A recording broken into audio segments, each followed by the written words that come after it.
resigned yesterday, and the internet immediately exploded with lies about how she was forced to resign for opposing the president's actions in Iran. This was a psyop led by Reuters, the favorite dumping ground for British intelligence in its war against President Trump and his movement. Not far behind, members of the U.S. Senate staged a hissy fit about the president's plan to create a compensation fund for the victims of deep state lawfare. According to The Hill, they screamed at Acting Attorney General Todd Blanche for 2 hours and then left D.C. with key legislation in limbo. Earlier in the day, Kevin Warsh had been sworn in as the new Fed chair, promising regime change. All of these events are related and the result from one fundamental action. Donald Trump is engaged in dismantling, one by one, the control points which the modern British financial empire have used to control our country. The rogue intelligence apparatus, the compromised U.S. Senate, and the Federal Reserve. I'm Barbara Boyd, and I've followed the hostile takeover of the United States by the financiers of the modern British financial empire ever since Richard Nixon ended the Bretton Woods monetary system and the Trilateral Commission began our nation's managed decline. Today, I'll cover Tulsi's resignation, the Senate revolt, and the revolution at the Federal Reserve and the Treasury Department. When you clear away the side war, you can see why the propaganda is so thick now. Donald Trump is over target, and he's winning. But before we get started, please hit the like button and share this video. It increases our reach on YouTube. Do that. Now, the real story about Tulsi Gabbard. Yesterday morning, Tulsi walked into the Oval Office and personally handed President Trump her resignation letter. Why? Her husband, Abraham Williams, has just been diagnosed with an extremely rare form of bone cancer. Here's what she wrote. He faces major challenges in the coming weeks and months. At this time, I must step away from public service to be by his side and fully support him through his battles. I cannot, in good conscience, ask him to face this fight alone while I continue in this demanding and time-consuming position. Her resignation is effective June 30th. So sorry. President Trump praised her publicly on Truth Social and said she had done an incredible job. That is what happened. A wife stepped away to care for a husband facing his mortality. Within hours, Reuters published that the White House had fired Gabbard, that her departure was a, quote, victory for the intelligence community, and the internet exploded on that theme. Why? Because the stay behind deep state here and British intelligence have been gunning for her for over a year, and they could not bag her. They planted fake stories. She had been banned from Iran war deliberations. She was planning to run for president in 2028. She was scheming against the president. They surrounded her with fake people, like Joe Kent, to claim that Netanyahu and Israel ran Trump. It was an operation designed to poison her relationship with the president and split the MAGA coalition ahead of the midterms. And rogue elements of the CIA and the Senate Intelligence Committee kept firing at her. Catherine Herridge, one of the very few real investigative reporters left in this country, writes that the CIA had been tracking every keystroke on the government computers of Gabbard's Directors Initiatives Group. This push inside the IC was to disband, dismantle, or diminish the impact of the dig and its work. And what was the dig actually doing in all of this? Well, Tulsi kept her own counsel and kept producing the goods, the declassifications, which will result in prosecutions. Her work proved that Russiagate was a coordinated hoax between Barack Obama and British intelligence. Disclosures now sitting before a grand jury in Florida. She is exposing the deep state conspiracy used to impeach President Trump in 2019 and the election rigging of 2020. She is investigating Havana Syndrome and the directed energy attacks the agencies have spent 4 years bearing. She was devastatingly effective, and all of her investigations will see the light of day before she leaves office. They didn't bag her. A real-life family crisis did. But they have shown to everyone their truly rotten face by claiming victory for the intelligence community as Tulsi's husband begins cancer treatment. Here's my test for any new DNI appointment.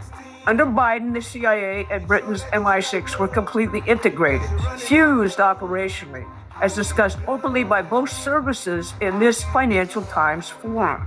Is that corrupt and globalist arrangement still operating? If it is, the war against this administration continues by exactly the methods used against Tulsi Gabbard.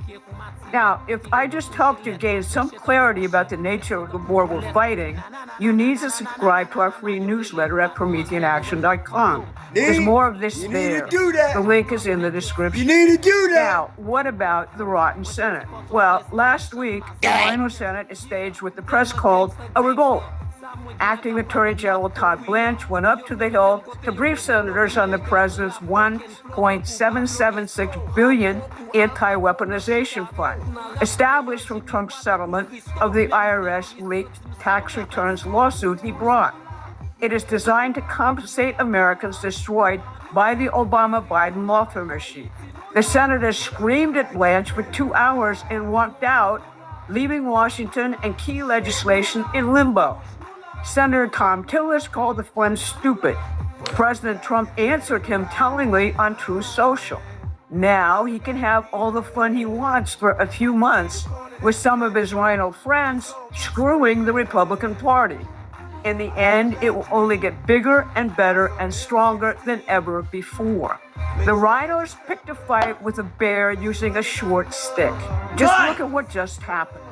He evicted Rhino Bill Cassidy from the Senate by running a primary candidate against him who won in Louisiana.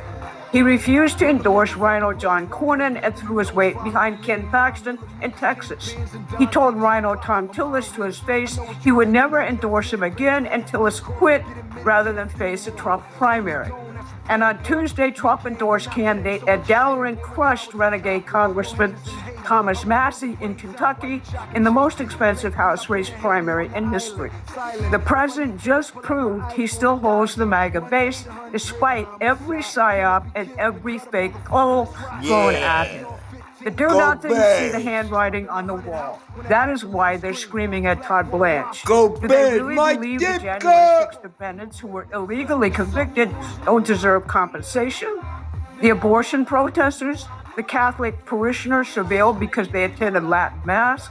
Or is that compensation for the victims of lawfare opening an evidentiary record, and that record will eventually walk through the front door of the United States Senate, which kept Russiagate alive long after it was known to be a hoax?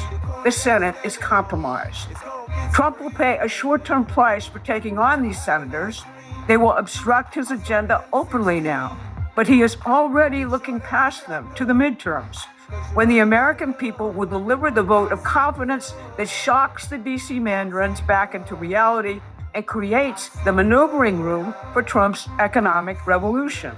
And Kevin Warsh's plans for the Fed and Scott Bessent's action at Treasury show he is implementing an economic plan which doesn't depend on the Fed or the Congress. Now, Kevin Warsh was sworn in as the 17th chairman of the Federal Reserve also on Friday, not at the Eccles building where recent Fed chairs took their oaths, but at the White House in the East Room by Supreme Court Justice Clarence Thomas, standing next to President Donald J. Trump. Here's President Trump yesterday. Thankfully, unlike some of his predecessors, Kevin understands that when the economy is booming, that's a good thing. We don't have to go crazy. Just let it boom. We want it to boom. We want it to be like nobody has ever had before, because we do have some debt we'd like to take care of. And the way you do that is through growth. We're going to grow our way out of it so fast. That's right. And Kevin's somebody, and I feel strongly also, we don't want to see it stifle. We want to stop inflation, but we don't want to stop greatness. And here's Warsh talking about his plans for the Fed on Fox. Interest rate cuts are a first step to what I've said for a decade is regime change that's necessary at the Federal Reserve. That means regime change in how we're thinking about inflation, how we're conducting policy, how we're communicating. It's also regime change in terms of how we're supervising and regulating banks. Just to give you one little example, the Fed right now is carrying almost a $7 trillion balance sheet, Brett. That's like emergency liquidity for Wall Street. Well, no surprise, Wall Street's doing great. Main Street's not doing as well. So what we can do is shrink the size of the balance sheet in coordination with the Treasury and cut interest rates on Main Street. We'll have a stronger economy as part of a comprehensive reform package at the Fed. In his Senate confirmation testimony, genius. Warsh spelled out his regime change plan. He singled out the Fed's balance sheet, the Fed's $6.5 trillion portfolio of Treasury bonds and mortgage-backed securities as the chief offender in creating our recent economic pain and inflation. The new Fed chairman is saying the institution he now runs has spent 15 years enriching London, Brussels, and Wall Street at the expense of working Americans, and he is going to stop it.